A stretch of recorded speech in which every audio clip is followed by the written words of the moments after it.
Well, welcome everyone to our first online workshop. It's great to do this virtually, as we've mentioned throughout the presentations. We've done many of these in the past in person, but with this new way of life, this virtual format seems to be working quite nicely. So just to reiterate what also Cameron mentioned just a minute ago, certainly I'm going to go through my presentation today, and if anyone would like to reach out for questions after this, please feel free to do so. My direct email address is adam@KiwiTech.com. So very simple. But just to get things started, again, my name is Adam Franchella. I am a senior project manager and business analyst on the KiwiTech team, and been here for about 3 years or so, based in New York City. My role is to really partner directly with our startups and help them to understand what the functional requirements of their projects and their software should be. And then once we're able to come to that decision, which certainly takes a lot of time and brain power and talking to clients, right? Talking about technical feasibility. Once we're able to do that, I serve as the main point of contact and really the direct go-between, the gap between our entrepreneurs and our wonderful team based in India, to ensure that the software projects go smoothly from launch all the way until launch of the project all the way to launch of the application into the marketplace. So today what I'm going to be presenting on is about creating products that form as habits in our users. So if you think about it, more so than really any time in history, consumers and our target user base are inundated with a number of distractions, whether that be from technology or otherwise, right? The different devices and technology that can be used. It is increasingly difficult to section off a part of our users' time that we want to be used for our application, right? So creating a habit in our users that involves our application is critically important to make sure that we're retaining those users day over day, week over week, year over year, especially if they're going to be paying directly for them. So with that, I'm going to stop my video and I'll share my screen and get into the presentation.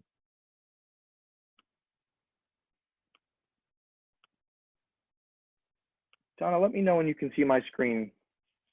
Yep. Thank you. Excellent. Excellent. So as I mentioned, I'm going to be talking about creating products that form as habits in our users. And what I love about this presentation, and what I've gotten a lot of feedback in the past about this presentation, is that what's great about it is it's certainly applicable for your business, right? But it's also applicable in our personal lives, right? By understanding the anatomy of a habit and learning how to create one and how to break a bad one. I think that's certainly something that, even if it's not necessarily valuable in your business, it sure should be valuable in your personal life as well. So to start, let's kick things off by defining a habit. So in psychology, any regularly repeated behavior that requires little or no thought and is learned rather than is innate can be defined as a habit. So if we start to think about this a little bit deeper, our lives today are essentially the sum of all of our habits, right? So how in shape or out of shape are you? A product of your dietary and your workout habits. How happy or unhappy are you? A product of your social habits. How successful or unsuccessful are you? Perhaps a product of your professional habits, your networking habits, and a testament for everyone who joined this workshop today to work on that. And that's certainly a part of your habits, is joining events like this. So what you repeatedly do, what you spend time thinking about and doing each day, ultimately forms the person you are. So this this just shows how critical habits are to who we are as people. But most importantly for this conversation, how do you form new habits? How do we form new habits in our users? How do we break old habits, and the same for our users? So as it turns out, there's a framework that we can follow to allow us to understand how habits are formed. And in this framework, there are 4 key stages: cue, craving, response, and reward. This 4-step cyclical pattern is the backbone of every habit, and it's what our brain subconsciously runs through in the same order each time as we're going through our habit. So breaking it down into these fundamental parts can help us to understand what a habit is, how it works, and most importantly, how to build a product that encourages each step along the way. So what we're going to do is break down each aspect of this habit loop. So first is the cue. The cue is what triggers your brain to initiate behavior, right? So it's a bit of information that predicts a reward ultimately.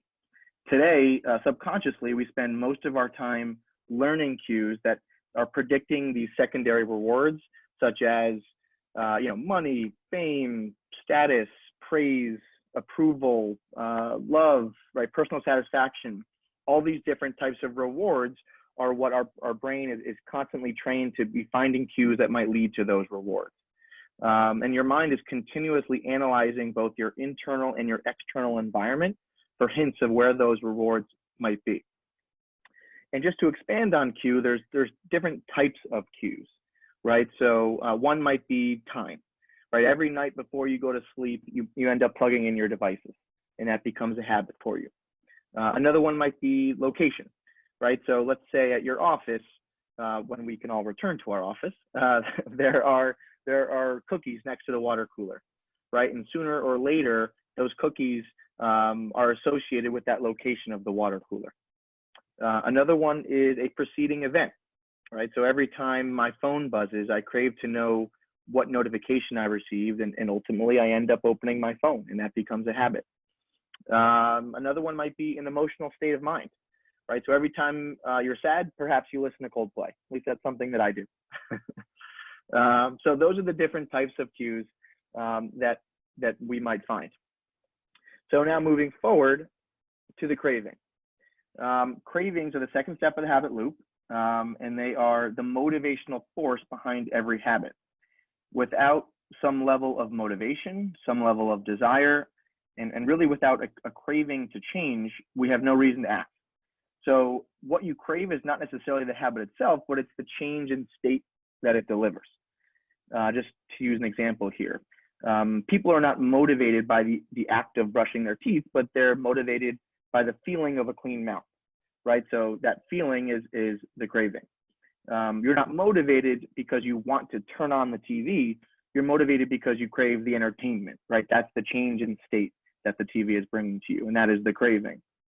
So all cravings are linked to a desire to change that current state. It's also important to note, for our software products, and when we look at our target markets, it's that cravings differ from person to person. So in theory, a piece of information that can trigger a craving in one person may not be the same for another person. So we must look directly at our target markets to help them understand, or to help us understand, what do they crave? What does this group of people crave that I need to hone in on when building my application? So moving on to the third step of this, and this is the response. The response is the actual habit itself, right? And what's important to note about the response is that whether or not you choose to move forward with the response depends entirely on how motivated you are, and then how much friction is associated with that behavior. If the action of the response requires too much physical or mental effort, and that you're not willing to spend, you won't perform that action. And hence why it's so important for the products that we build to be as frictionless as possible. And just to provide another example here, I always like to use the Apple TV example. For my entertainment, I always use Apple TV, right? And as a sports fan, one of the main things that I end up watching is the ESPN app. But the only problem with the ESPN app is every time I open it, it asks me to log in again. That inherently causes friction.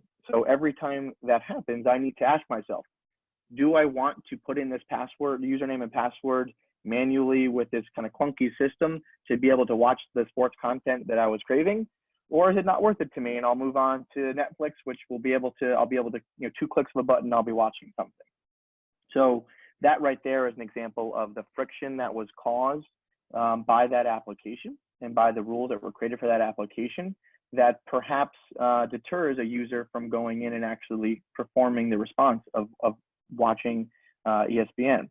So that's something that we need to keep in mind for all of our products, is we need to make it as easy as possible for our users to log in, to get in, and to start getting the reward that they were craving to begin with when they opened our application. So finally, the reward. The response must deliver this reward, right? And the rewards are the end goal of every single habit. If the cue is about noticing the reward, the craving is about wanting the reward, the response is about obtaining the reward. And generally, as humans, we chase these rewards because they serve one of two purposes. They may satisfy us, right? They satisfy that craving that we were having previously, or they teach us, right? So, for the teach us purpose, rewards teach us which actions are worth remembering and repeating in the future. And this is ultimately how habits are formed and become continuous. We learn that if I follow this cue and I have this craving and I do this response, then ultimately I'll get the reward. And if this reward is worth it to me, I'll learn that this behavior is something worth doing, and thus subconsciously I'll continue to do it over and over again. And as we sum up this whole cycle, what's critical to note here, and especially for us as we're building software products, is that if any of these 4 stages are not sufficient, then the action will not become a habit, right? So if we eliminate the cue, your habit will never start. If you reduce the craving, then your users won't experience enough motivation to act. If you make the response difficult, right, as we talked about a second ago, and you put too much friction there, then your users perhaps won't be able to do it or won't be willing to do that response. And finally, if your reward fails to satisfy the desire that your users are having in the first place, that craving that you identified, then they'll have no reason to do it again in the future, and thus it does not become a habit. So how do we create good habits, right? I think we've been talking about this throughout the process of really where we should be focusing. But I think, people ask me this a lot. So I understand the cycle, but how do I actually begin to create these habits in my users?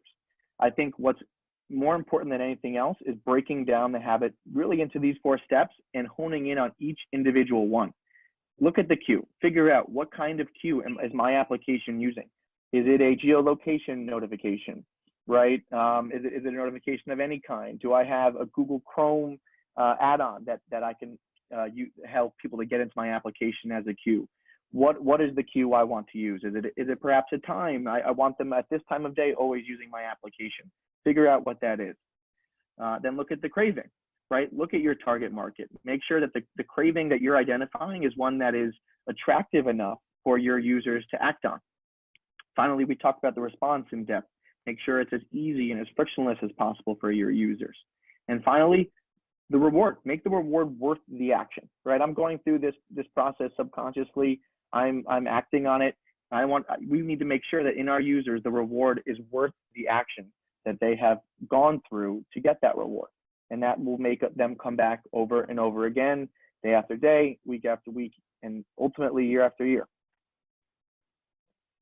So let's just talk about some real life examples of the habit loop. Certainly these exist in our applications, but they also exist, as I mentioned, in our personal lives.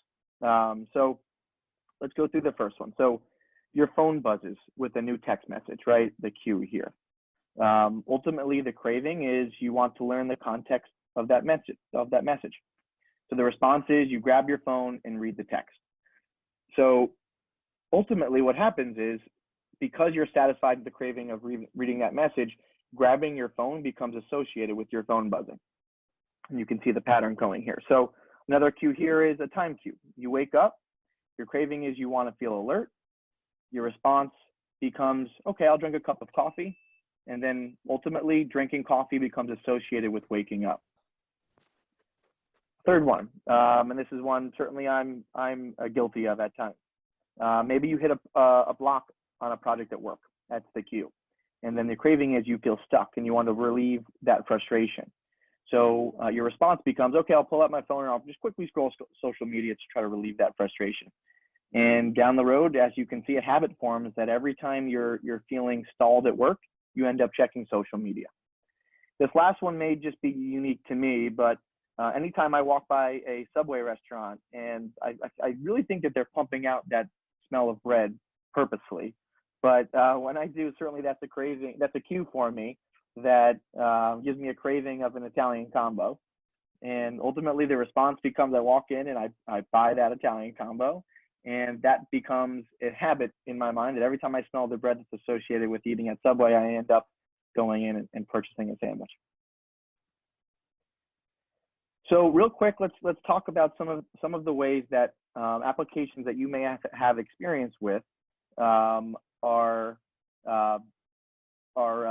in our mind as habits, right? So Swarm is the first one.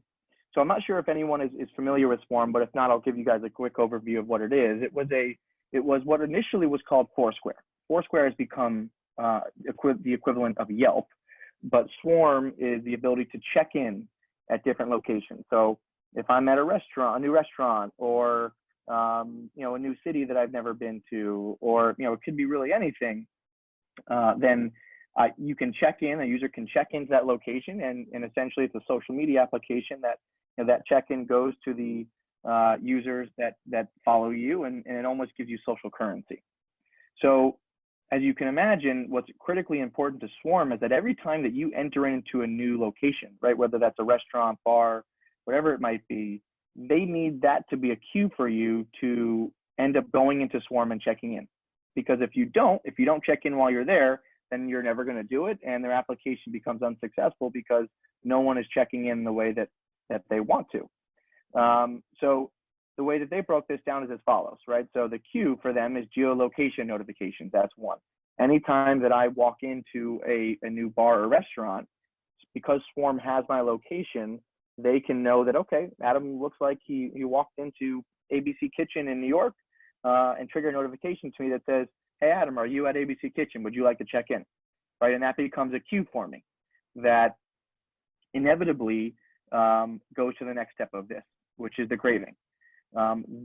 Swarm is banking on the fact that their users, mainly millennials, they crave social currency, right? And by social currency, we mean, I get credit for having gone to a new location, right? Millennials are all about experiencing new things. So checking in is the ability to acknowledge that social currency, as well as the feeling of accomplishment of attending a new location. That's another craving that they're banking on for their users. The response is very simple, right? It's simply the act of going into your application and checking into that location, that restaurant, that bar, etc. It's also perhaps adding a photo, right, to give you even more social currency. That's certainly something that their target market of millennials like to do, is share photos. And finally, the reward, which, as you can tell, leads directly from the craving, but they have gamification rewards, right? So they have mayorships. If I've gone to one location more than anybody else, then I become the mayor of that location. There are streaks, right? So if I've checked in 5 days in a row, there are streaks, and it becomes gamified such that their users want to continue these streaks and get these gamification rewards. The reward is also that social currency of attending a new location and showing that the people that follow you that you have attended a new location. And then also, at least for me, the reason I use this application is because ultimately, after I've checked into all these different places and over years of doing it, there is now a log of all the places that I've been, and I can see pictures and memories of those different times that I've spent with my friends and family at those locations.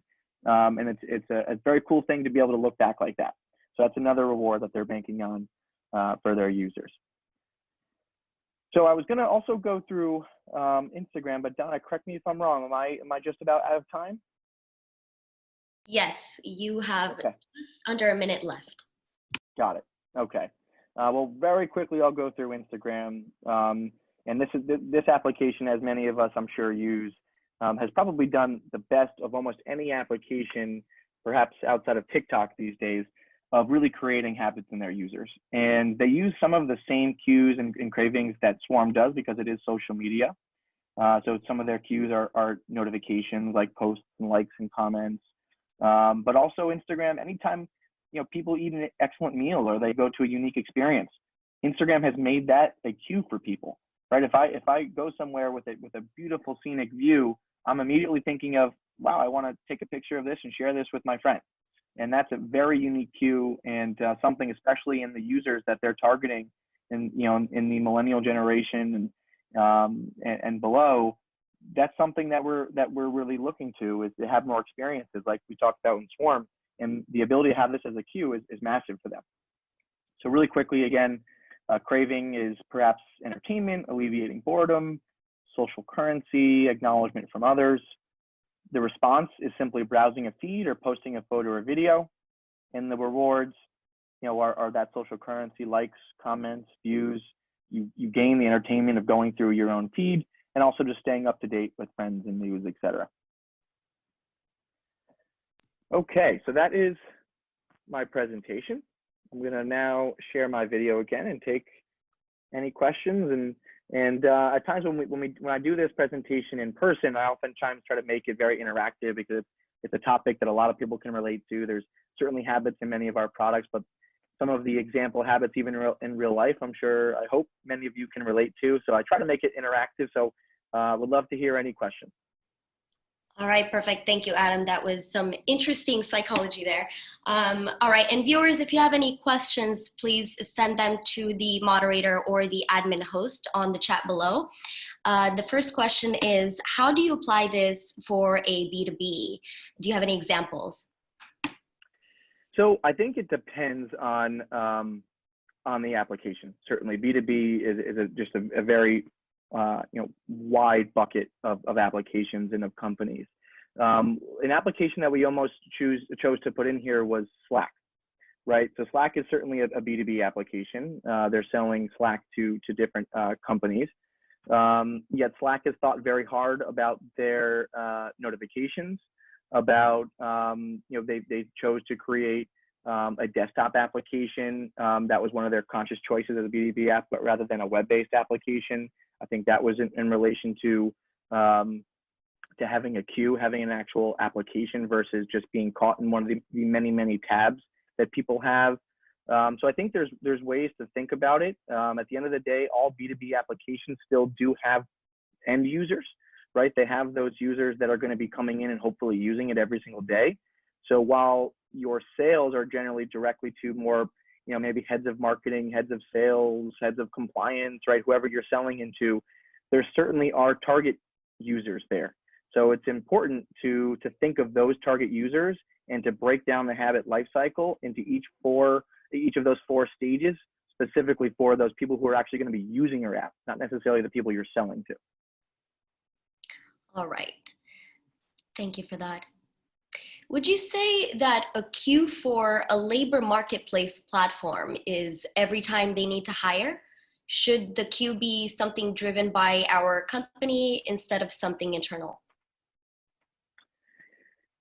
So it's tough. I have to think about a specific example like that a little bit more in depth to give you a well thought out answer. But I think the default is when we're talking about software, a lot of people think, okay, how can I create a queue, right? How can I make it, is it a notification, right? Is it a part of my application that I'm building that creates a queue in my target market? And I think it's important to note that that's not always going to be the case. Right, for Instagram, like we talked about a second ago, one of the main cues for them is a person having an experience, right, or is having an excellent meal. That's not something that application is doing in any way with their technology that's creating that cue, but it's something that the nature of their application and how they've encouraged users to use it is creating that cue in their users. So I think it's important to not only think of the cue as something that our technology can create, but it's something that the atmosphere and the environment that we're building with our technology encourages in our users. So I think that's how I would potentially think of it for your application. All right, great. What is the best way to notify users without annoying them? Is it based on desire for the app, or do you feel it's more of a numerical psychology? So I think it's a little bit of both. I mean, I also think it depends on the application, right? I think the way that we now can utilize notifications is in a number of different ways. Number one, people can opt in and opt out to specific types of notifications, right? Am I opting into location notifications? Maybe I do not want that. Maybe there's a way to set the cadence of your notifications within your application. That way you put the onus on the user to figure out how often they want those notifications. So I think there's a lot of different ways to structure notifications such that they're not bothering people. I think there's certainly some numeric psychology around How many notifications should we give our users within a day, within a week, within a month? But I think all of that psychology has to be dependent on the application itself. As a user, at least in my own personal view, and I'm sure many of you, I'm more willing to look at notifications of specific applications on a daily basis versus others, right? Because it's an application that I like to use every single day, and I want those notifications. So I think one of the things to potentially combat that is giving the users as much power as possible to control their notification preferences for your application. And in that way, you give them the power to decide what is annoying them or what would not annoy them for your application. So that's the way I would think about it. All right. For highly technical or new products, how and when should you consider a service or embedded tool that helps users to build the user's knowledge or make it easier to build habit? So I assume when we're talking about embedded tools, I'm thinking we're talking about a tutorial of some kind within an application. So I think tutorials, if it's a brand new application that people are really not familiar with how it should work or how it would work, and you feel as if the UX that you've created either could not have been that perfect enough that someone could just easily pick it up and understand how to use it, then I think tutorials are extremely important. And I think you can use your tutorial to start to hint towards the different parts of this life cycle, right? Especially the queue. A few specific cues that are built in that your users need to notice. I have a good example for this. So KiwiTech's work with an application called CloudSurf. And CloudSurf it's an Instagram-like social networking tool that allows users to share links to content, right? So rather than photos and videos, it's an actual URL, maybe an article or a video or whatever it might be, a story, podcast, any type of link. And they created a Google Chrome extension so that anytime you're on a link on your computer, you can quickly send it to your phone and share it via that social network. However, many of their users weren't downloading the Google Chrome extension because it wasn't obvious to them. It was hidden in the settings. They could have used the tutorial to introduce that Google Chrome edition, encourage users to download it, and then all of a sudden those users now have, okay, this is my cue sometimes to get into the application. So I think certainly tutorial can help for us as founders and entrepreneurs to encourage the different steps of the habit lifecycle in our users. All right, great. Thank you, Adam. So we are now out of time for questions.